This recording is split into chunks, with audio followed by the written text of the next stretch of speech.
foundation. A foundation still important today. The process of sharing words strung together that help point out the way.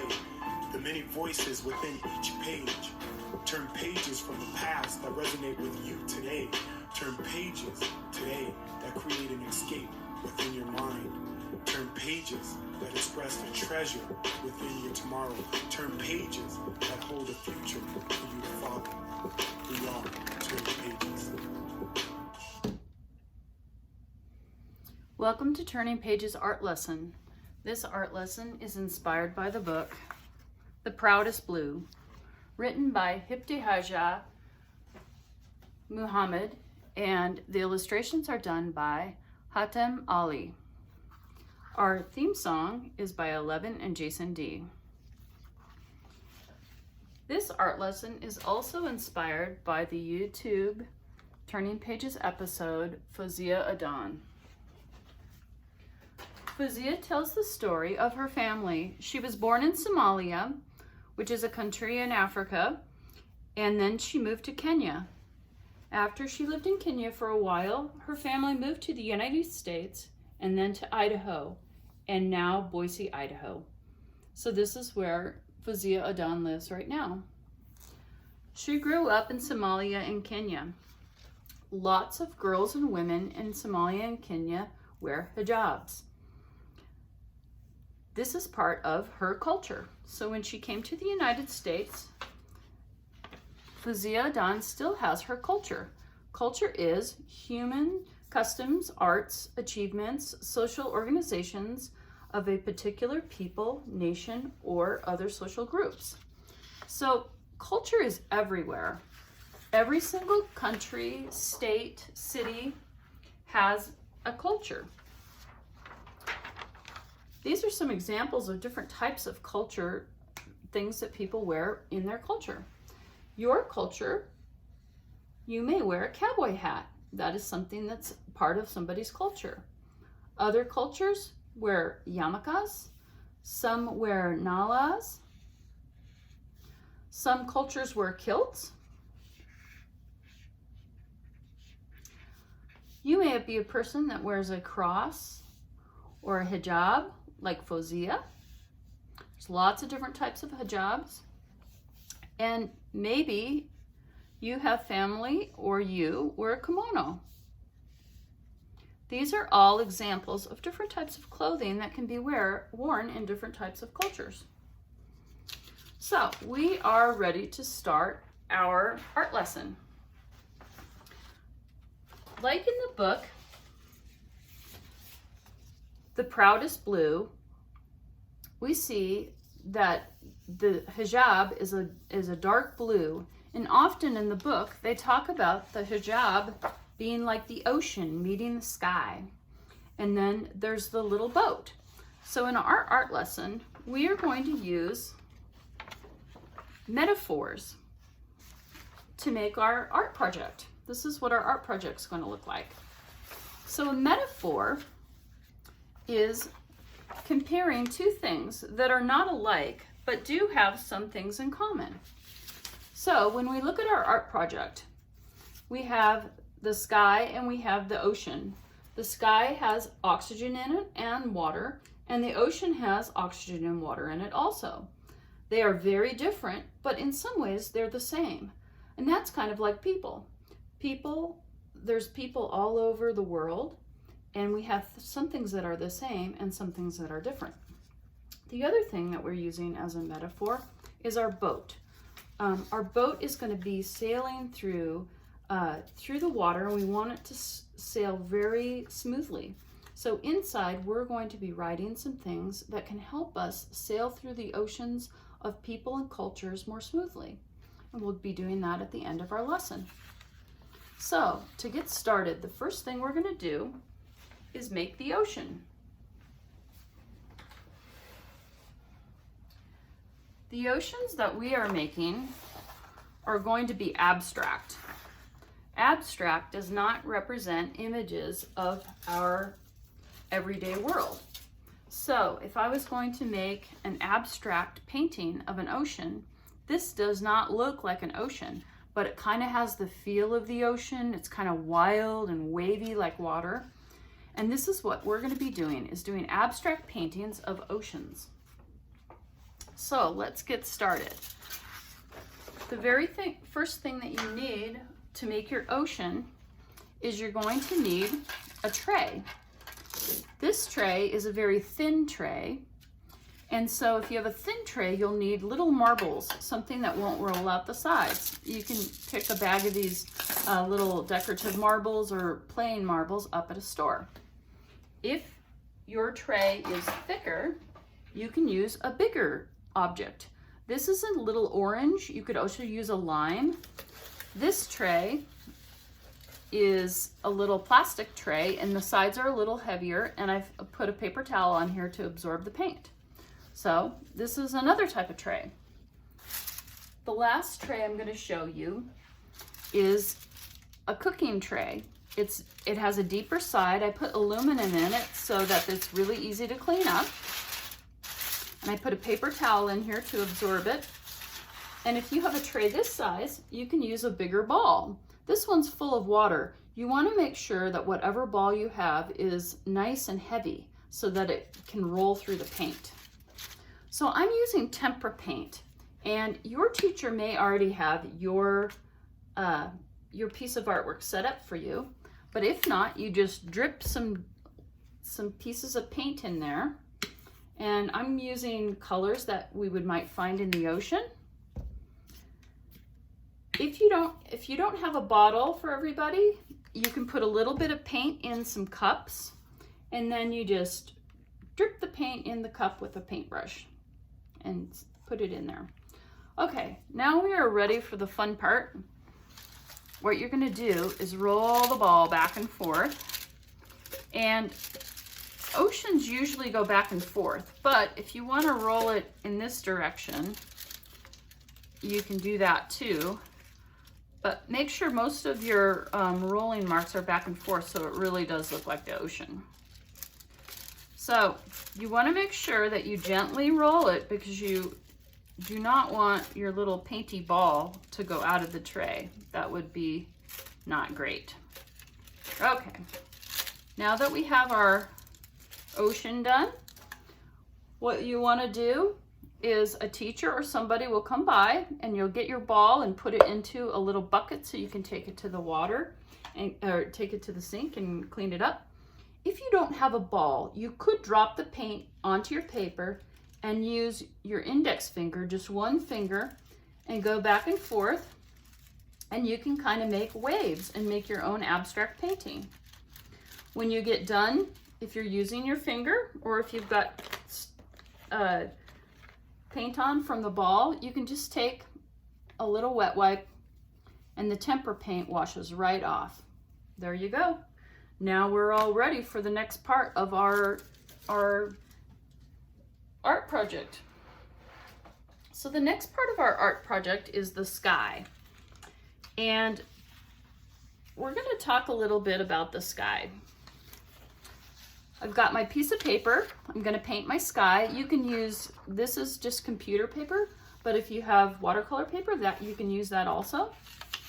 And I'm going to put, this says horizon, so that's the horizon line, and this is the zenith, which is the top part of the sky. So when you look at a sky, this top part is the zenith, which is the darkest part of your sky, and where the sky hits the ground or the water, this is called the horizon line. It's where it's the horizon, and this is lighter. So it's darker at the top of the sky and it gets lighter towards the horizon line. So we're gonna start, I'm gonna get the tempera paint back out. I've got a little bit of water here, and I've got some tempera paint in the bowl. I might get just a little bit more in here. There we go. And I'm gonna rinse my brush off, so I'm just putting water on our sky. And I'm just gonna take the water and I'm gonna kind of draw some clouds out. The clouds at the top of the sky are more rounded than the ones at the bottom of the sky.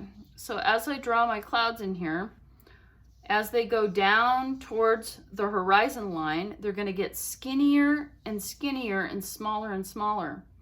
So then when I finally get down to the very bottom, they're skinny and small and really thin. So painting with water is a good way to kind of sketch out where you want to put your clouds. Now you're ready to start painting the darkest part of your sky, which is the zenith. So I'm going to start painting my sky, and I can see the watermarks where my clouds are, so I know I don't paint in that part. So I'm making this part really dark. This is the darkest part of my sky. And if you use a big paintbrush, it'll be a lot easier. So whatever paintbrush you have, try to use a bigger one for the sky. So as we come down on our sky, when you get halfway down the paper, we're not going to put our paintbrush in the paint anymore. We're just going to put it in the water. That way, we'll know that the bottom part of our sky is going to be lighter, because it's just going to be mostly water with just a little bit of paint in it.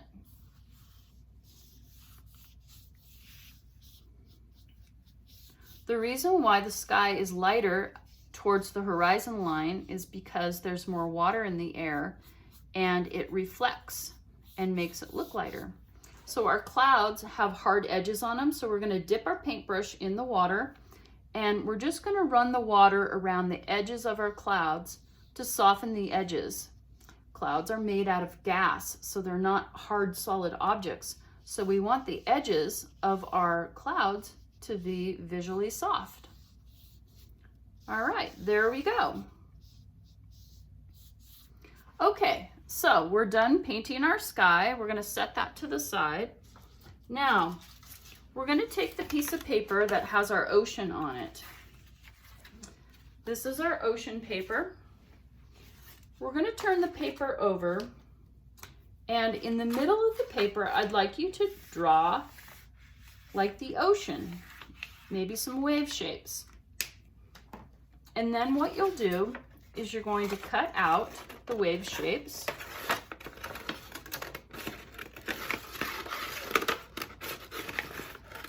If your ocean is calmer, you can have less bumpy waves, and if your ocean is really rocking it, you can have some really jaggedy waves.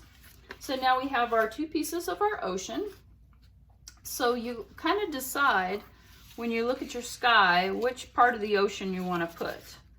I think I'm going to do this one because it's more exciting. So I'm going to do that one on the top.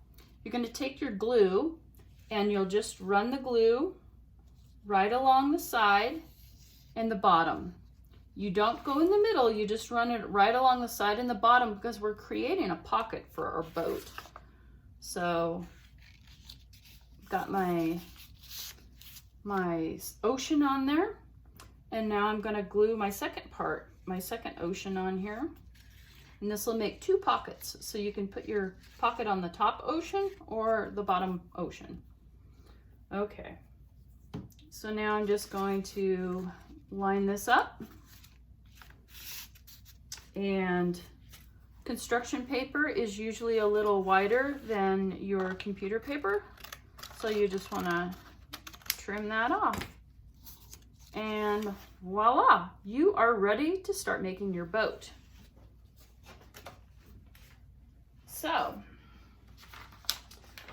this one's already dry. I'm going to set this out here, and I'm going to pull out a piece of paper and show you what a boat is. So we're going to take a regular lined piece of paper, and we're going to make a little triangle at the top. So you want to fold it on both sides so it makes a triangle, and then you'll take the bottom and fold it up to the bottom of your triangle. So it looks like this, and now you're going to fold it one more time to the bottom of your triangle, and now you can fold the bottom of your boat up onto your sail. And if you'd like to trim your boat, make a stern and bow, you can, the front and back of the boat. Now you've got your boat. I like to use a little paper clip to keep the boat closed. And if you want to, you can use some colored pencils and draw yourself holding on to the little paper clip so it looks like an oar, like you're rowing the boat. I'm just going to make a silhouette, but if you would like to make a person with a lot of details, you definitely should do that. So, all right, I've got my, gonna put my paper clip over here. Now it looks like I'm holding the boat. So I already have some boats that are already made, and there's a secret inside these boats. There's little messages to give me, to make me stronger and to give me strength, so that if something bad happens to me on the playground or something challenging happens to me in life, I can remember these special things about myself, and it will make me stronger. Just like in the book, The Proudest Blue, the sisters had nice things to say about each other, and they didn't hold bad words. So this first boat has some very special writing inside it. So I'm going to take the paper clip out and open the book. And the writing is really fancy, and it's made to look very pretty. This is called calligraphy. Calligraphy is the art of beautiful handwriting.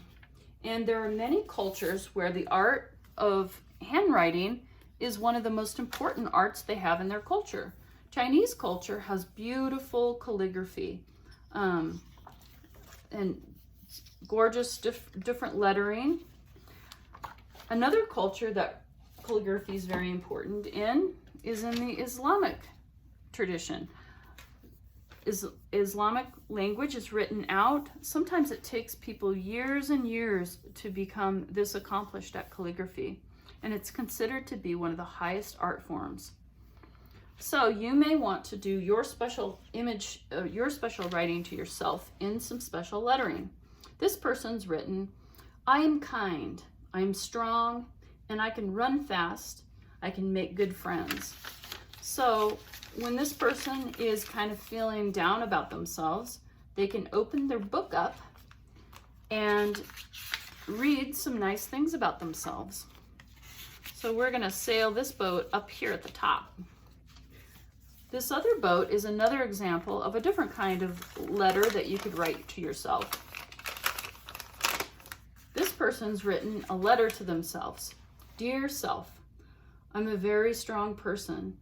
If someone's unkind to me, I can tell them to stop being mean. I can also ask someone for help. I am great just the way I am.